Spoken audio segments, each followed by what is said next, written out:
되신 주님 찬양하겠습니다. 주님과 같이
주님이 주 되심을 이 시간 고백하기 원합니다. 우리가 함께 고백하면서 나아갈 때 아버지 하나님 영광 받아주시고 이 시간 우리와 함께 해주시옵소서. 우리가 먼저 고백하며 나아가겠습니다.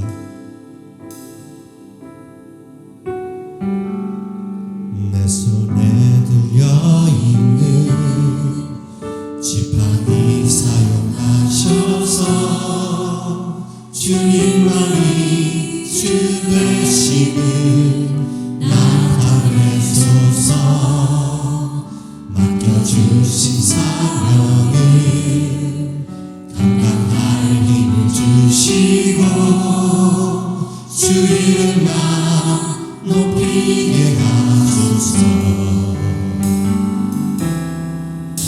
완악한 세상에서 믿음을 지키는 자로 선하신 주 의지하여 살게 하소서.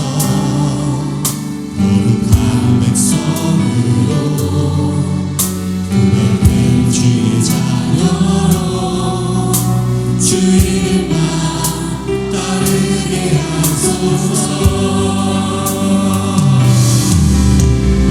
나의 하나님 그는 여호와 유일하신 이름 그 위대하신 찬양해. 세상 속에서 구별된 자로 주가 주 되심을 나 선포하리라. 완악한 세상에서 믿음을 지키는 자로 선하신 주 의지하며 살게 하소서. 거룩한 백성으로 구별된 주의 자녀로 주 이름만 따르게 하소서.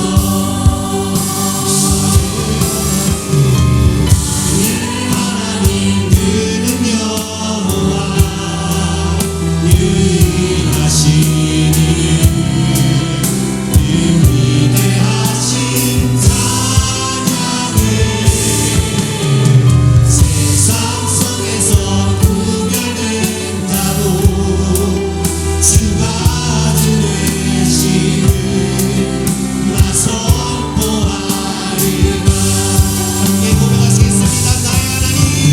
나의 하나님 그는 여호와 유일하신 이름 그 위대하신 찬양해. 세상 속에서 구별된 자로 주가 주 되심을 나 선포하리라. 나의 하나님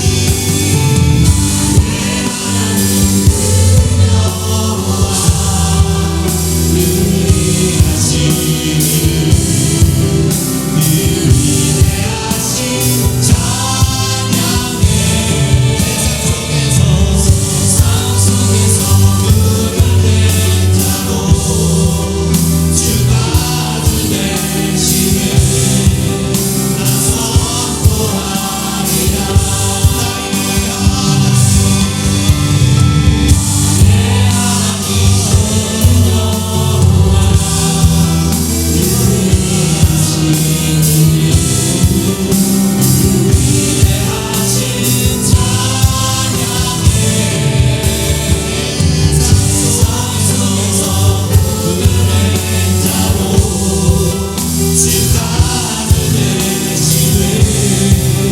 나 선포하리라.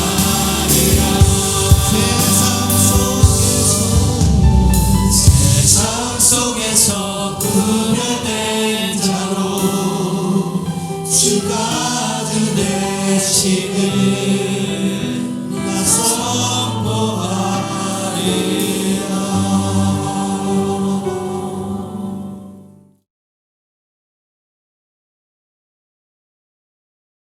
어찌하여 이방 나라들이 분노하며 민족들이 헛된 일을 꾸미는가? 여호와와 그의 기름 부음 받은 자를 대적하며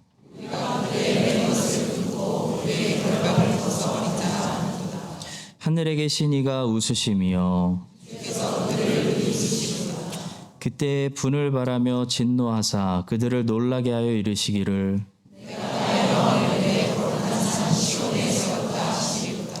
내가 여호와의 명령을 전하노라. 여호와께서 내게 이르시되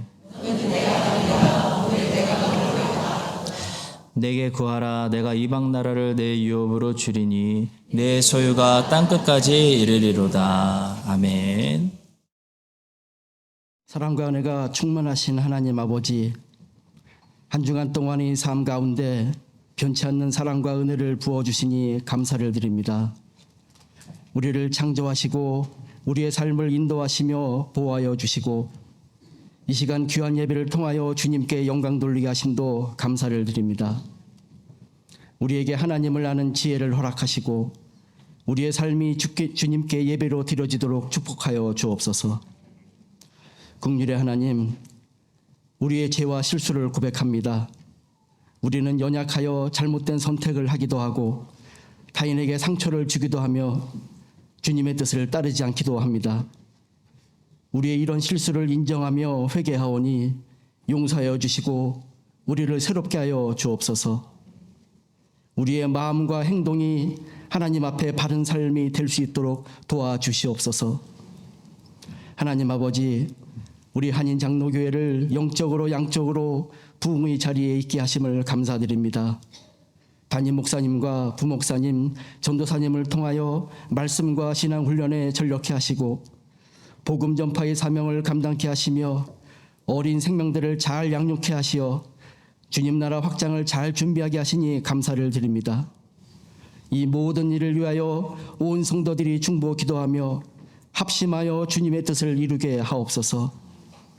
항상 선교의 뜻을 품고 빛과 소금의 역할을 잘 감당하게 하시고 언제 어디서든 주님께서 부르시면 선교의 현장으로 달려가는 귀한 교회로 삼아 주옵소서. 사랑의 하나님, 지난주 장례 예배를 통하여 하늘에 큰 소망을 두며 살게 하시고 영광 가운데 주님과 함께 살 수 있도록 위로하시고 용기와 힘을 주시니 감사를 드립니다. 주님께서 허락하신 우리의 삶을 주님을 위해 헌신하게 하시고 복음 전파의 사명과 이웃사랑의 섬김을 잘 감당할 수 있도록 인도하여 주옵소서. 또한 원치 않는 질병으로 인하여 고통과 좌절 속에 있는 성도님들도 계십니다. 경제적인 어려움과 신분 문제 등 이민 생활의 어려움 속에 주님께 간구하는 성도님들도 계십니다. 주님, 저들과 함께하여 주옵소서. 저들의 기도를 들어 응답하여 주옵소서.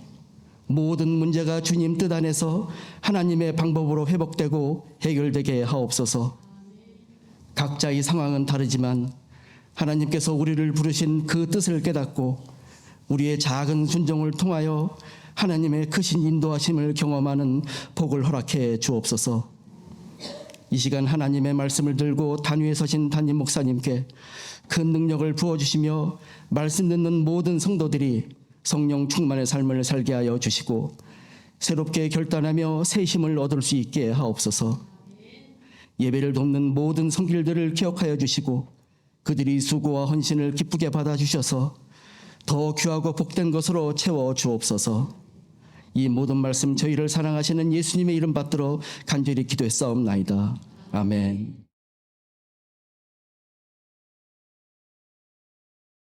오늘은 신입 전입집사 교육이 있고요. 다음 주는 공동회의, 또 저녁에는 교사대학 교사위로회가 있겠습니다.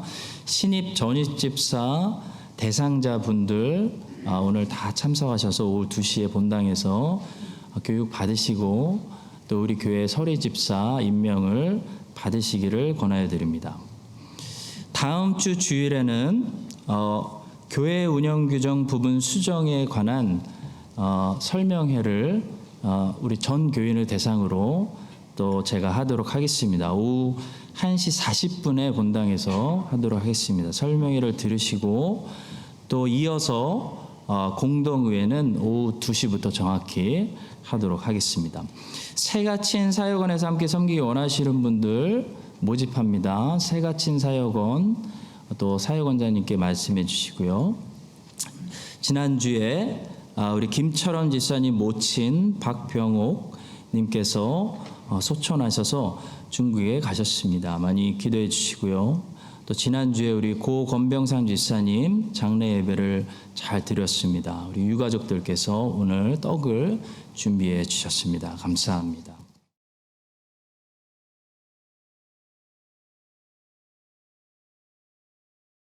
왕이 길갈로 건너오고 기맘도 함께 건너오니 온 유다 백성과 이스라엘 백성의 절반이나 왕과 함께 건너니라.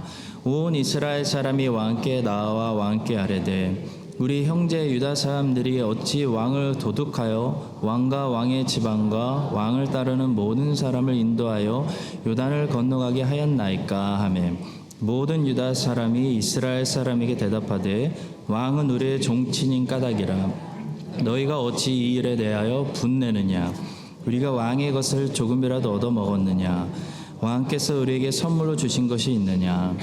이스라엘 사람이 유다 사람에게 대답하여 이르되 우리는 왕에 대하여 10 몫을 가졌으니 다윗에게 대하여 너희보다 더욱 관계가 있거늘 너희가 어찌 우리를 멸시하여 우리 왕을 모셔오는 일에 먼저 우리와 의논하지 아니하였느냐 하나 유다 사람의 말이 이스라엘 사람의 말보다 더 강경하였더라. 아멘.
Singing I go 찬송하면서 걸어갑니다 라는 찬송가를 남긴 어느 한 그리스도인의 고백처럼 저희도 2024년을 하루하루 걸어갑니다. 주님 우리의 삶에 찬송을 남기고 믿음의 흔적을 남길 수 있도록 표징을 세울 수 있도록 하나님 우리의 삶을 다스려 주시옵소서. 주님 지난 한 주도 하나님이 계시기에 우리가 안전하고 모든 것을 감당할 수 있었고 또 주님 안에서 잘 지냈습니다. 하나님 새로운 한 주도 주의 백성들이 주님 안에서 적과 꿀을 누리고 또 보호를 받고 하는 귀한 한 주가 되게 하여 주시옵소서.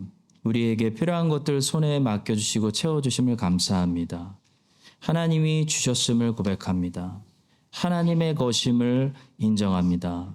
하나님 일부를 떼어드리며 주님 나머지 10분의 9도 나머지도 주의 영광을 위해서 쓰겠습니다. 저희가 고백드리오니 받아주시고 우리의 몸 건강 우리의 호흡 마지막 남아있을 때까지 다 받아주시고 우리가 하는 모든 것으로 예수를 전도하며 하나님을 경배하는 주의 백성들의 삶이 되게 하여 주시옵소서.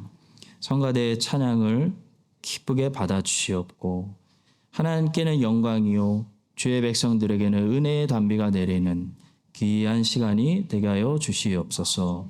축복하며 예수 그리스도의 이름으로 기도합니다. 아멘.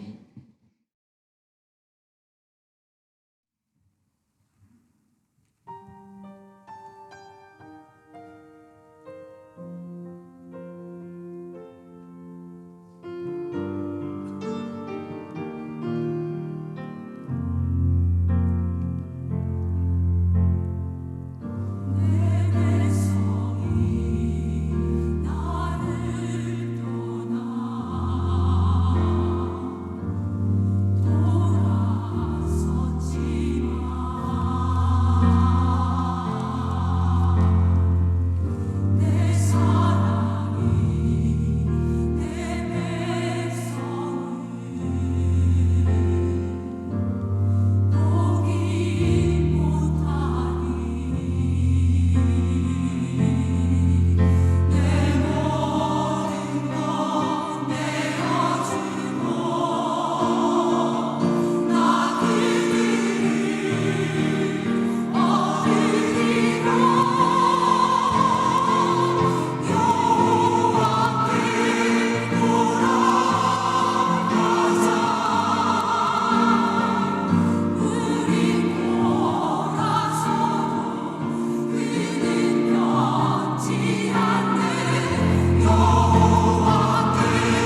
여러분, 예수 그리스도를 소극적으로 섬기는 것이 우리에게 가능할까요?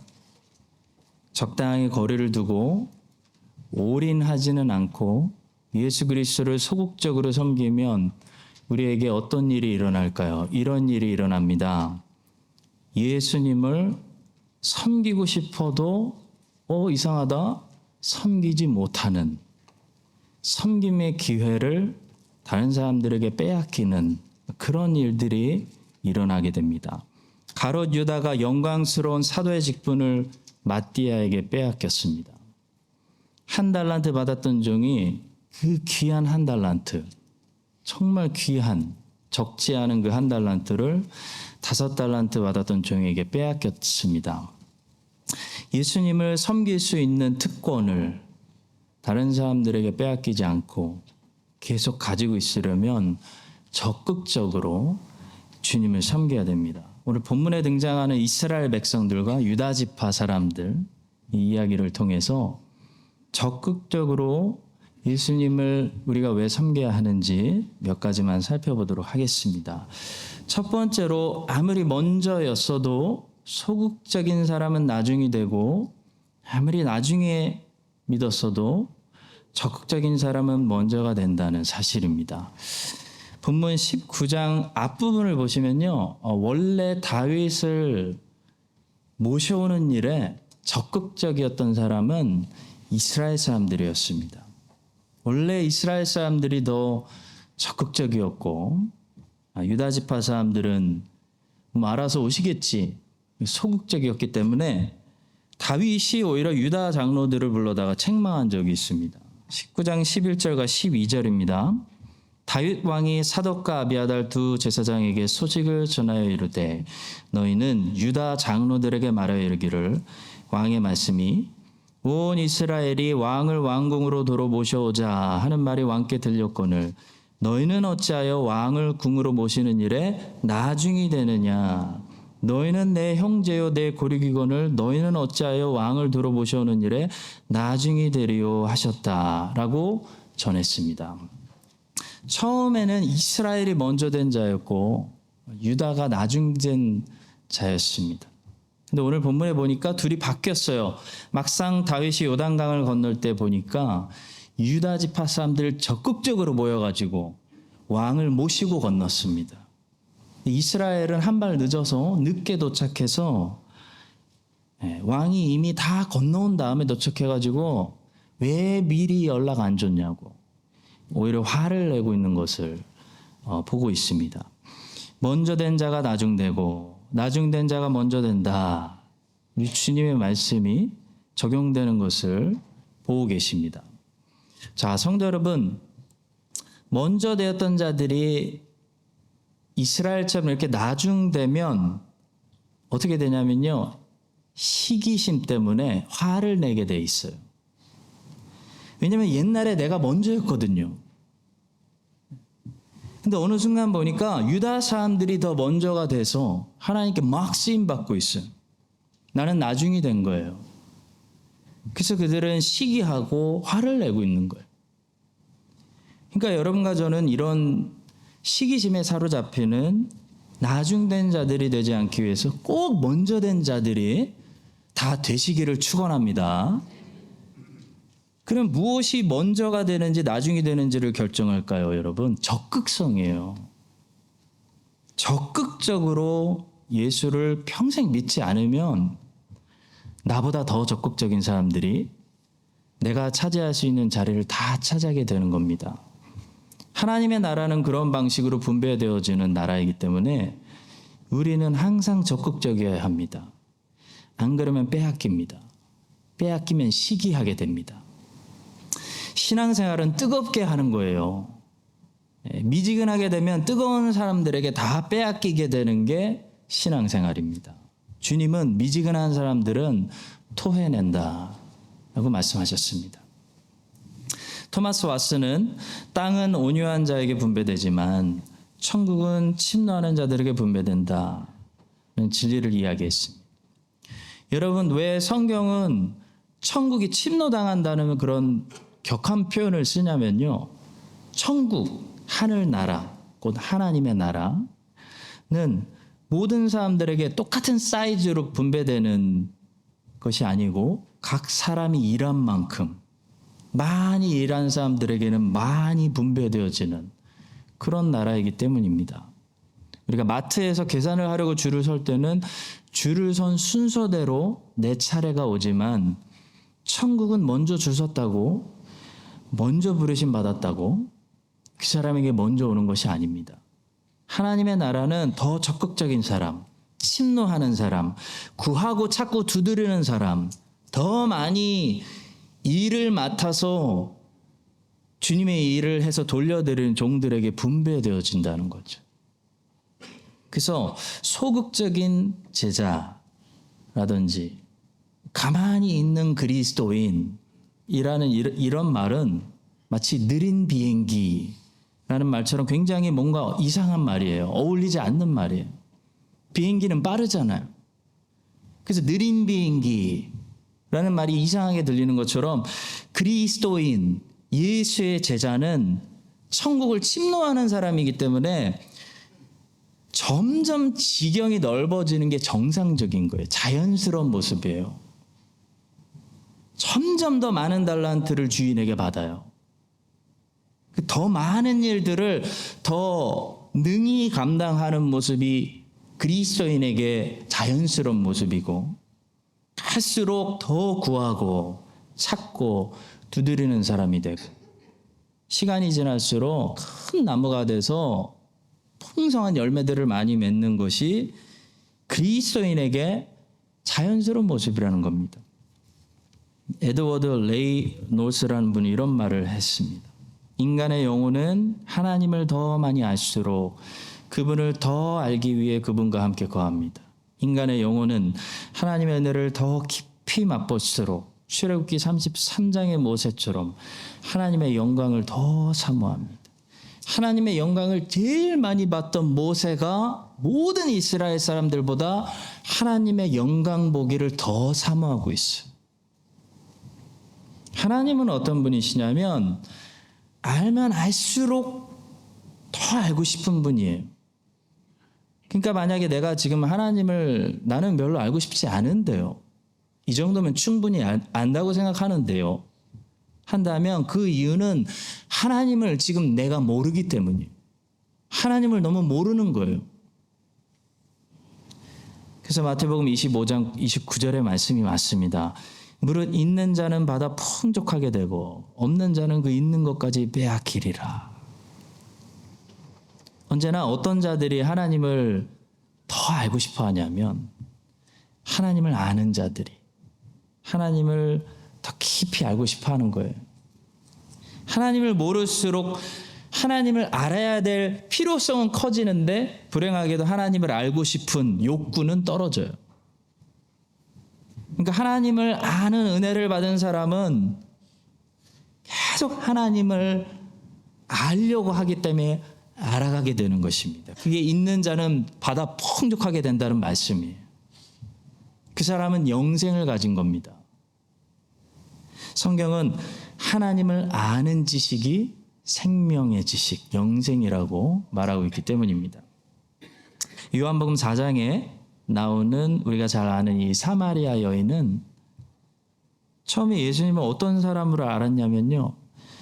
자기한테 물 좀 달라고 자꾸 부탁하는 사람 정도로 알았어요. 여러분은 예수님을 어떤 분으로 알고 계십니까? 만약에 예수님이 자꾸 여러분에게 이것 좀 해달라, 저것 좀 해다오, 자꾸 물 좀 달라고 부탁하는 분으로 알고 계시다면 사마리아 여인처럼 예수님을 너무 모르시는 거예요. 예수님은 그 사마리아 여인에게 뭐라고 말씀하셨냐면 만약에 지금 너에게 물 좀 달라고 말하는 이가 누구인지 네가 알았다면 오히려 네가 나에게 예수님 물 좀 주세요라고 부탁했을 것이다 라고 말씀하십니다.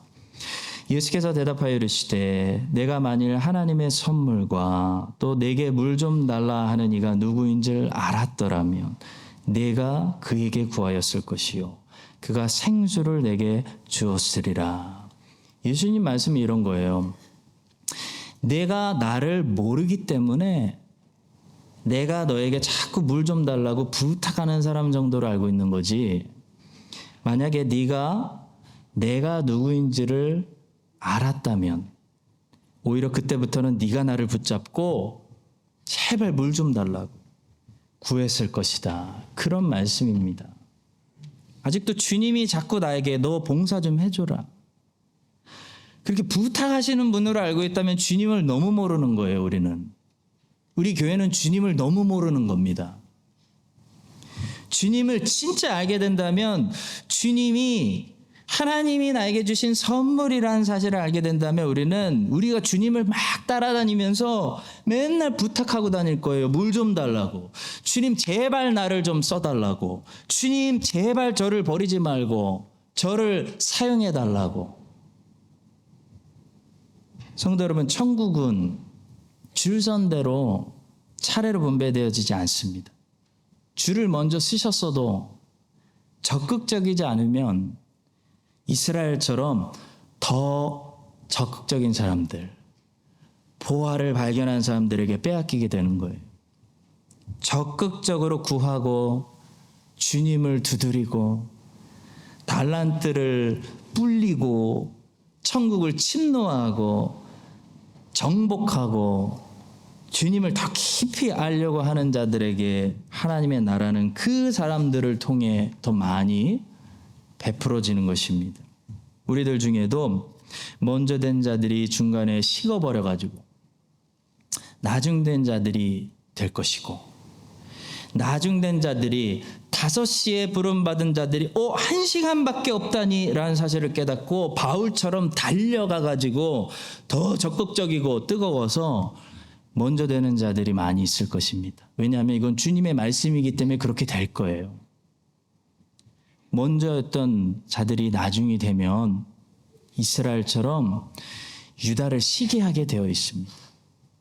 여러분, 이 사실을 기억하시고요. 항상 적극적으로 신앙생활해야 됩니다. 예수님을 사모해야 돼요.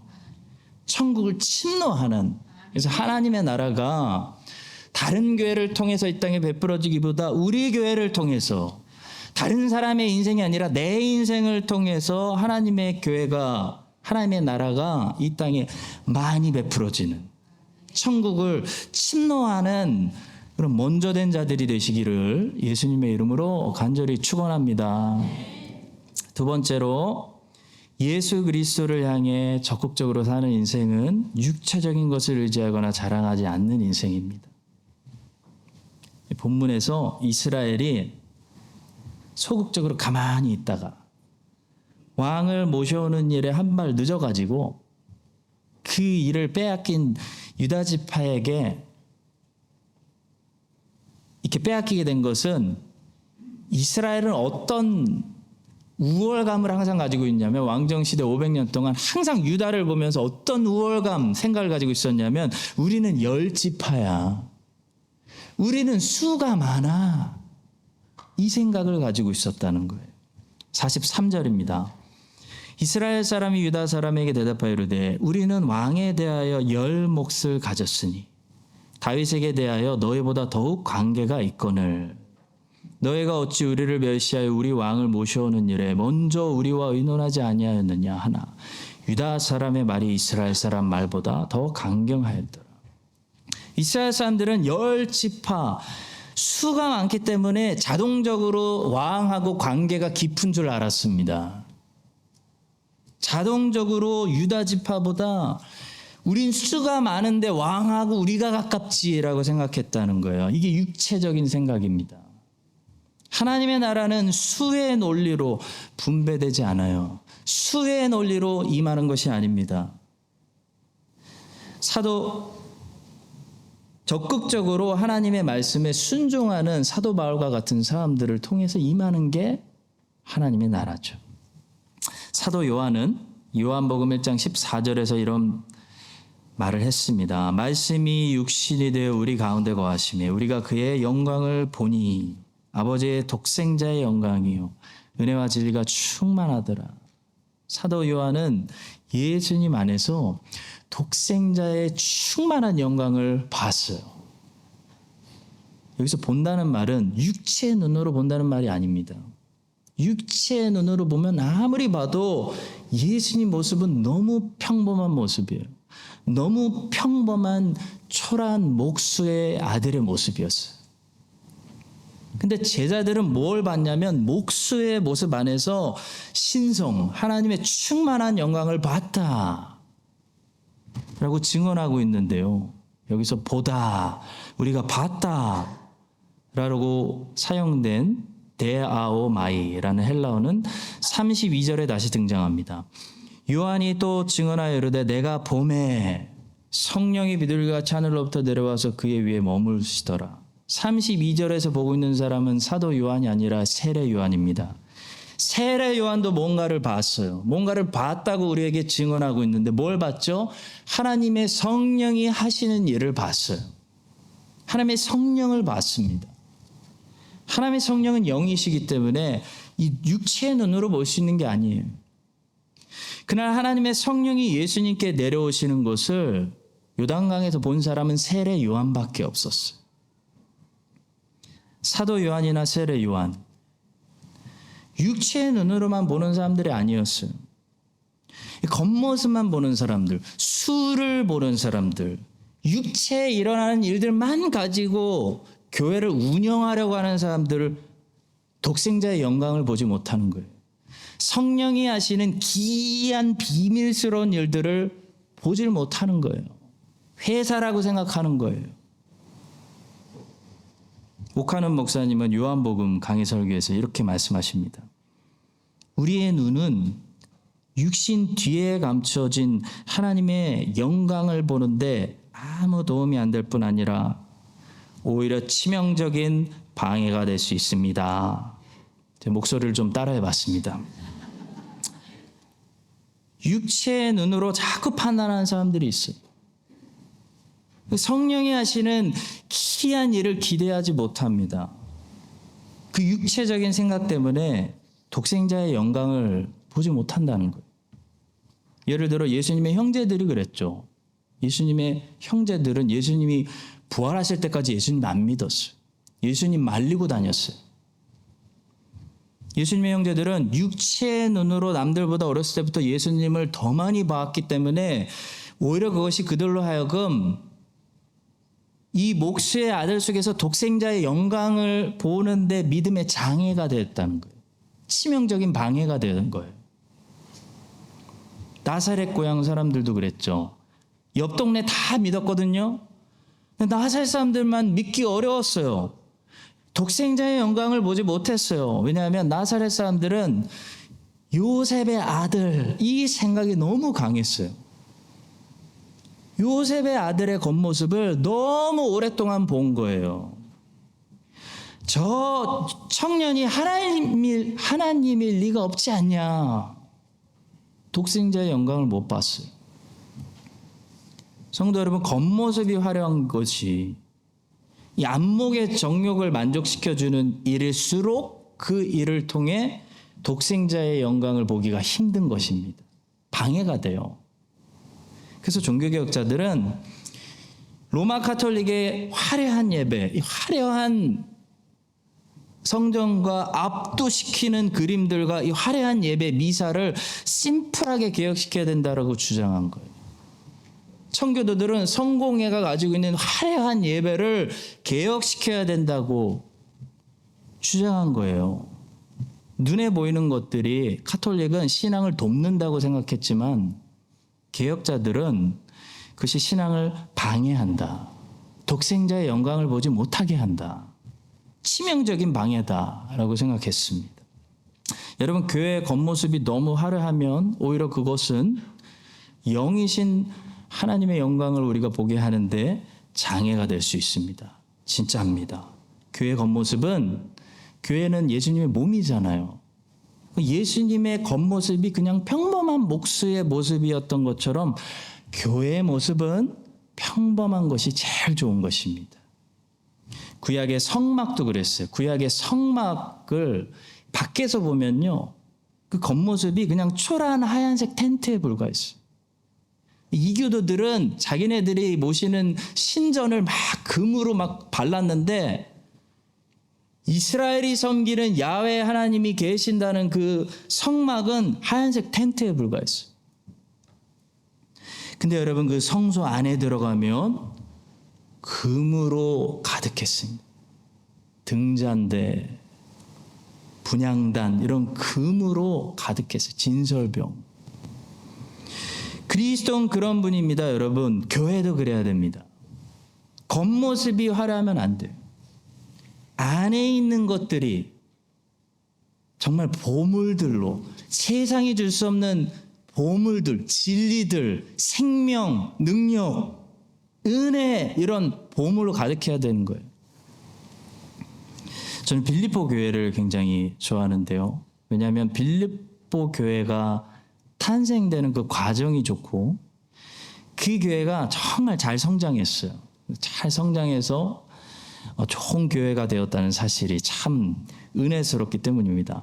여러분 빌립보 교회를 이해하려면 먼저 빌립보라는 이 도시의 배경을 좀 알 필요가 있습니다. 이 알렉산더 대왕의 아버지 마게도냐 왕이었던 빌립이 이름을 따서 지었기 때문에 빌립보는 헬라 사람들에게도 매우 중요한 도시였고 특히 빌립보는 근데 로마 사람들에게 중요한 도시였어요. 미국 사람들이 LA, 시카고 이게 중요한 도시가 있는 것처럼 이 빌립보는 로마 사람들에게 굉장히 중요한 도시였어요.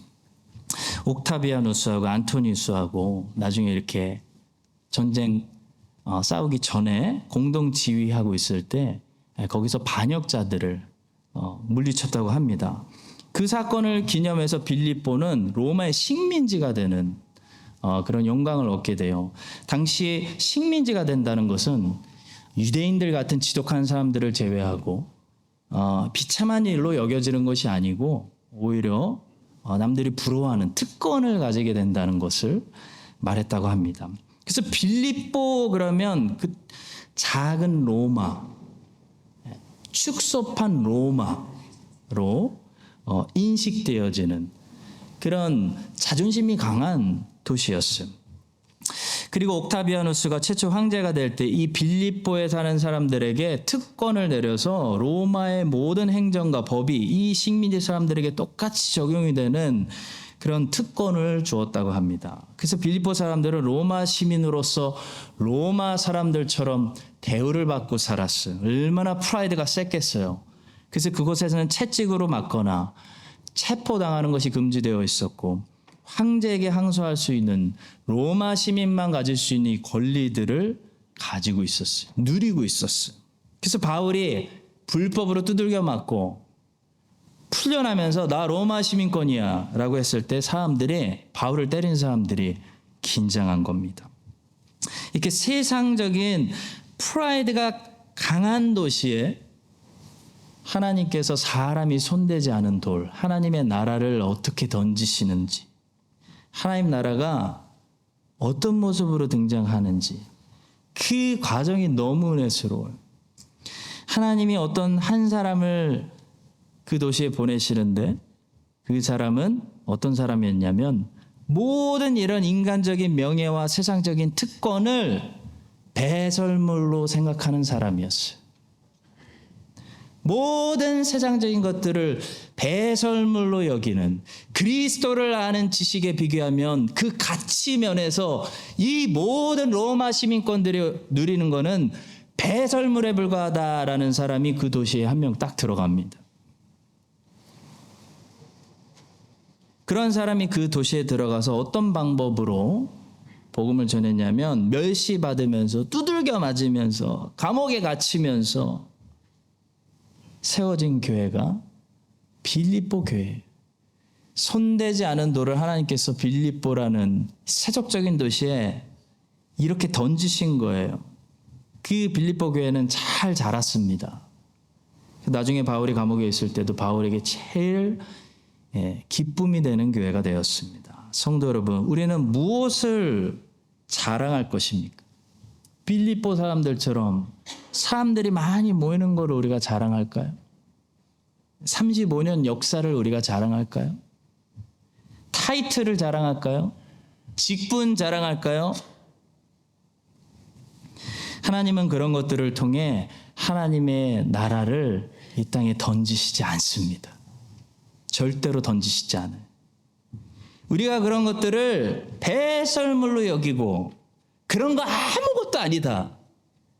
오직 구세주 하나님을 아는 지식을 그 밭에 발견한 보화로 여기며 그분의 말씀에 순종하는 십자가를 지는 사람들을 통해서 하나님은 세상에 하나님의 돌, 하나님의 나라를 던지시는 것이지 빌립보 사람들처럼 세상 프라이드로 가득한 마음에는 하나님 나라를 주시지 않는 거예요.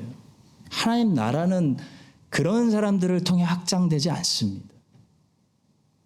나아만 장군이 엘리사를 찾아왔잖아요. 엄청난 보물을 들고 왔어요. 나라 왕이 나라 왕에게 편지를 써준 거기 때문에 나라의 국고를 열어서 엄청난 선물들을 가져왔을 거예요. 몇 조 원을 가져왔을 거예요, 돈을. 근데 엘리사가 나와보지도 않습니다. 그래서 나아만 장군이 화가 났어요. 여러분, 엘리사가 왜 나와보지도 않고 1센트도 나아만의 손에서 받지 않았는지 아세요? 하나님의 은혜를, 성령의 일들을 돈 주고 공로를 주고 육체적인 것을 들이대면서 살 수 있다고 착각하지 말라는 말씀이에요. 우리는 우리의 겉모습으로 하나님을 감동시켜서 하나님의 은혜를 받아낼 수 없습니다. 하나님, 우리가 그래도 10집 하나 되는 이스라엘인데요. 하나님, 우리가 그래도 400명 모이는 교회인데요. 하나님, 우리가 그래도 35년 된 교회인데요. 하나님, 내가 그래도 목사 장로 집안인데요. 이걸로 하나님 감동시켜서 하나님의 은혜 받아낼 수 없다는 거예요. 하나님의 은혜는 유다 지파처럼 적극적으로 왕에게 나아가는 사람들에게 주시는 것이지, 우리는 10지파인데요. 가만히 있고 여러분과 제가 예수를 적극적으로 믿지 않으면 하나님은 하나님의 나라를 우리를 통해서 이 땅에 베풀지 않으신다는 거예요. 여러분, 이 사실을 기억하시고 크라이스트처치 한인장로교회, 어떤 교회가 돼야 되겠습니까? 육체적인 거 자랑하지 마시고, 육체적인 거 우리 교회에서 아무도 자랑하지 마십시오. 그거 다 배설물입니다. 주님의 말씀에 순종하는 삶을 살 때 하나님께서 십자가를 지는 인내의 신실한 종들을 통해서 하나님의 나라를, 하나님이 하늘에서 던지는 사람이 손대지 않은 돌, 하나님의 나라를 이 땅에 우리 시대에 던져주시기를 예수님의 이름으로 간절히 축원합니다. 마지막 세 번째로, 예수님이 주시는 어떤 것이 아닙니다. 예수님입니다. 그것이 예수님을 적극적으로 따르는 인생입니다. 본문에 보니까 유다 사람들이 이스라엘 사람들하고 대답할 때 이렇게 대답하고 있어요. 42절입니다. 모든 유다 사람이 이스라엘 사람에게 대답하되 왕은 우리의 종친인 까닭이라. 너희가 어찌 이 일에 대하여 분내느냐? 우리가 왕의 것을 조금이라도 얻어먹었느냐? 왕께서 우리에게 선물로 주신 것이 있느냐? 얼마나 많은 사람들이 왕이 아니라 왕의 것을 얻으려고 왕을 따르는지 모릅니다. 얼마나 많은 사람들이 왕이 아니라 왕이 주는 선물 때문에 왕을 찾는지 모릅니다. 매튜 헨리는 여기에 이런 주석을 달았어요. 너무나 많은 사람들이 단지 무언가를 얻기 위한 목적으로 왕을 따른다. 그 왕은 다 알고 계실 텐데 슬프고 외로울 것 같아요. 존 메가다 목사님은 그리스도만으로 충분한 기독교, Our Sufficiency in Christ, 굉장히 좋은 책입니다. 라는 책에서 교회들과 신학교들이 점점 더 성경 중심이 아니라 소비자 중심으로 바뀌고 있는 이유는 그리스도인들이 그리스도만으로 충분하지 않다고 느끼는 육체적인 생각 때문이다 라고 말씀하십니다. 교회가 자꾸 소비자들이 뭘 원하나 거기를 맞추려고 하죠. 소비자들이 뭘 원하나. 소비자들에게 인기가 좋은 서비스를 제공하는데 교회가 포커스를 맞추는 것은요, 교회에 오는 사람들이 그리스도 말고 그리스도 이상의 것을 찾기 때문이에요. 사람들은 그리스도만으로는 충분하지 않다고 생각하고 그리스도 이상의 것을 자꾸 요구하는데요. 어떻게 교회가 그리스도 이상의 것을 줄 수가 있겠어요, 여러분? 그리스도 이상의 것이 세상에 어떻게 존재하겠어요? 그리스도만을 주어도 그리스도만으로 충분하지 못한 사람은 세상에 무엇을 다 줘도 충분하지 않은 거예요. 우리가 가지고 있는 성경 중에 히브리서 성경은 특별히 이 아프고 힘든 사람들을 에게 쓴 책입니다. 네로의 핍박이 있었을 때 너무 핍박이 세서 기독교를 버리고 다시 유대교로 돌아간 유대인들이 많이 있었어요. 그때 그리스도인들을 위로하려고 쓴 책이 히브리서인데요.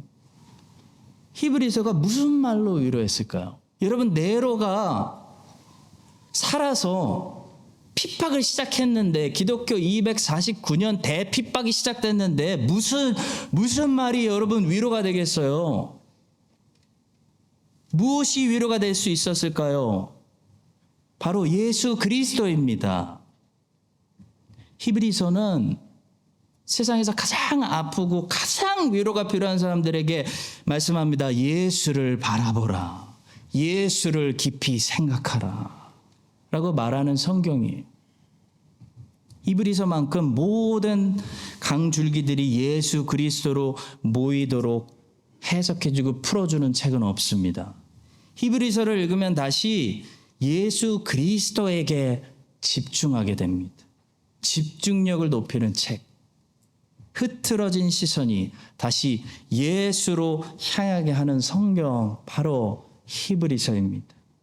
예수 그리스도를 깊이 생각하고 집중하여 모든 시련과 핍박과 고난을 이기게 하는 책이 히브리서입니다.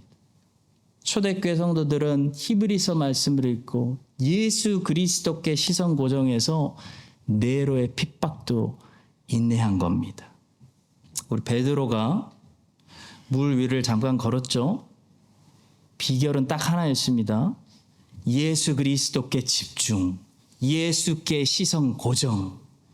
이 비결 딱 하나로 물 위를 걸은 거예요.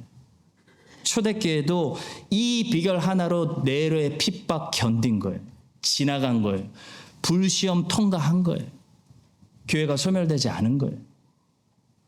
성도 여러분, 누구도 지금 우리가 살고 있는 세상이 지금 자연적으로도 그렇고 도덕적으로도 그렇고 굉장히 위험하다는 사실, 터지기, 폭발하기 직전 다이너마이트 같은 사실을 부인하는 사람은 없습니다. 네로의 핍박 밑에 있었던 사람들처럼 굉장히 어려운 시대에, 평화가 없는 시대에 살게 되었어요.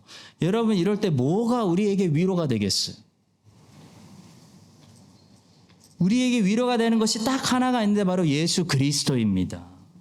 예수 그리스도께 다시 집중하면 절대 평강을 얻을 수 있고 하나님의 사랑이 부어지게 되고 예수 그리스도의 시선을 고정시키고 내 인생을 걸어가면 세상이 아무리 뒤집어지고 거친 파도가 뒤집어져도 하나님이 예정하사 하나님이 작정하신 높은 길로 나를 인도하사 높은 길 다니게 하시는 거예요. 그 하나님의 섭리와 예정이 지키는 안전한 길로 내 인생을 이끄시는 하나님 아버지의 부성애를 그 사람은 느낄 수가 있는 거예요. 그 베드로가 물 위를 걸은 거랑 똑같은 삶을 사는 겁니다. 예수 그리스도, 그분이 길이요 생명이요 적과 꿀이요 안식이요 평강이요 소망이요 사랑이요 우리의 만족입니다. 내가 찾는 그 생수라는 사실 믿으시기 바랍니다. 다른 데서 다른 거 찾지 마십시오. 사마리아 여인이 우리를 대신해서 다 찾아봤어요. 다 찾아봤어요. 잘생긴 남자, 돈 많은 남자, 성공한 남자, 다정한 남자, 매너 좋은 남자 다 만나봤어요. 근데 만족이 안 되는 거예요. 여러분 다시 태어나시면 한번 부자로 살아보고 싶으세요? 그러면 지금보다 행복하실 것 같습니까? 사마리아 여인이 우리에게 얘기해요. 아니야, 지금이랑 비슷할 거야. 다 살아보고 다 했는데 만족이 없는 거예요. 생수가 없어요. 어디에 생수가 있습니까? 어디에서 사마리아 여인이 생수를 찾았어요? 예수님 안에서 생수를 찾은 거잖아요. 여러분, 생수 달라고 우는 거예요. 히브리서 많이 읽으시고 말세에 보이지 않는 이 어려운 세상 핍박 가운데 예수님께 집중할 수 있는 히브리서 많이 읽으시고요. 또 여호수아도 많이 읽으십시오. 끝으로 여호수아도 많이 읽으십시오. 여호수아라는 성경을 보시면요, 많은 일들이 진행되는 동안 처음부터 끝까지 계속 배경에 깔리고 있는 한 가지 전제가 있어요. 여호수아 1장 1절부터 끝장 마지막까지 이 단어와 연결되지 않는 일은 한 가지도 없고 이 전제 위에서 모든 것이 펼쳐집니다. 여호수아 전체의 배경이 되는 이 한 단어 무엇일까요? 바로 약속입니다. 약속. 다른 말로 언약이에요. 여호수아라는 성경은요, 하나님이 아브라함에게 하셨던 약속이 성취되는 것을 보여주는 성경입니다. 약속의 성취. 하나님이 말씀하신 약속은 반드시 이루어진다. 개런티다. 이걸 보여주는 게 이제 여호수아 성경이에요. 여러분, 이스라엘이 싸움을 잘해서 가나안 땅 들어간 거 아닙니다.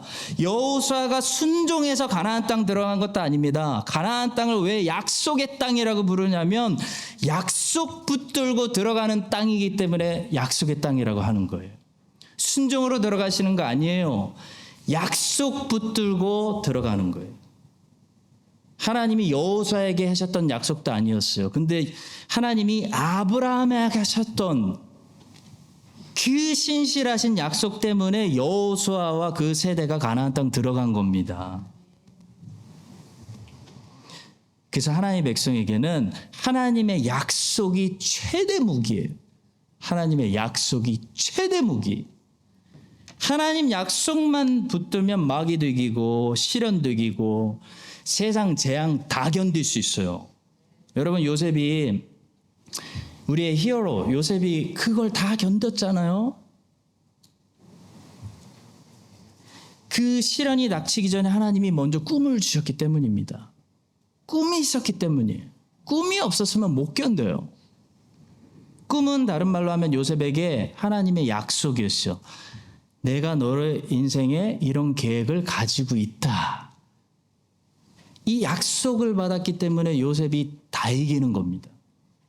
억울함, 형제들의 핍박, 보디발 아내의 거짓말, 감옥, 술 맡은 간원장의 잊혀짐 다 이기는 거예요. 성도 여러분, 성도의 최고 무기는 약속입니다. 왜냐하면 하나님은 반드시 말씀하신 대로 이루시는 분이기 때문에. 그럼 약속이 우리의 최대 무기인데 뭐가 약속인지를 알아야 되는데, 우리에게 주신, 모든 성도에게 주신 흔들리지 않는 약속, 약속의 땅, 우리의 가나안은 무엇입니까? 우리에게 약속된 가나안은 예수 그리스도입니다. 예수 그리스도. 예수 그리스도가 하나님 백성들에게 주신 약속이고, 예수 그리스도가 성도가 사는 약속의 땅이에요. 하나님이 보호해 주시는 안전한 땅, 하나님이 공급해 주시는 젖과 꿀이 흐르는 땅, 예수 그리스도가 약속입니다. 그래서 주님은 말씀하셨어요. 내 안에 거하라. 내 안에 거하라. 우리는 다른 게 약속이라고 생각합니다. 우리는 우리의 가나안 땅이 하나님이라고 생각하지 않고 하나님이 주시는 어떤 것, 왕이 주는 어떤 것이라고 생각할 때가 많아요. 그러나 에베소서는 하나님이 주시는 어떤 것이 약속이 아니라 예수 그리스도가 하나님이 주시는 선물이다. 예수님 안에 풍성한 보물이 다 있다. 다 주셨다. 말씀하고 있어요. 찬송하리로다. 하나님 곧 우리 주 예수 그리스도의 아버지께서 그리스도 안에서 하늘에 속한 모든 신령한 복을 우리에게 주시되, 우리 주 예수 그리스도의 하나님 영광의 아버지께서 지혜와 계시의 영을 너희에게 주사 하나님을 알게 하시고 너희 마음의 눈을 밝히사 그의 부르심의 소망이 무엇이며 성도 안에서 그 기업의 영광의 풍성함이 무엇이며 그의 힘의 위력으로 역사하심을 따라 믿는 우리에게 베푸신 능력의 지극히 크심이 어떠한 것을 너희로 알게 하시기를 구하노라. 바울의 축복 기도예요.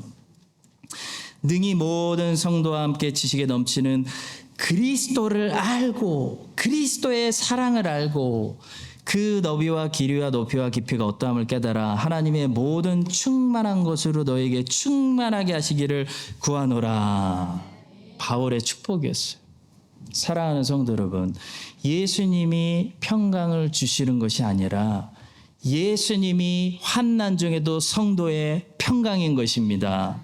예수님이 우리에게 양식을 주시는 것이 아니라 예수 그리스도가 가난한 중에도 우리가 먹을 수 있는 성도의 양식인 것입니다.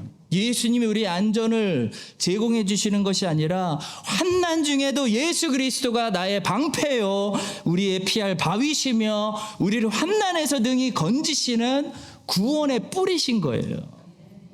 하나님이 우리에게 여러분에게 힘을 주시는 것이 아니라 하나님이 나의 힘인 거예요.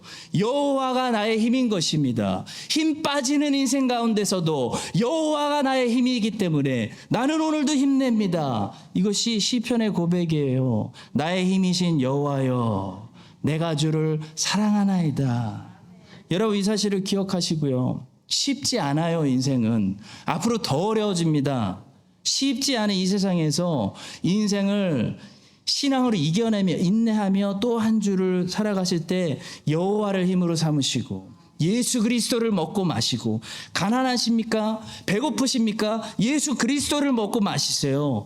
예수 안에서 젖과 꿀이 뚝뚝 흐르는 이 성도의 기업, 풍성한 충만한 삶을 살아가시기를 예수님의 이름으로 간절히 축원합니다.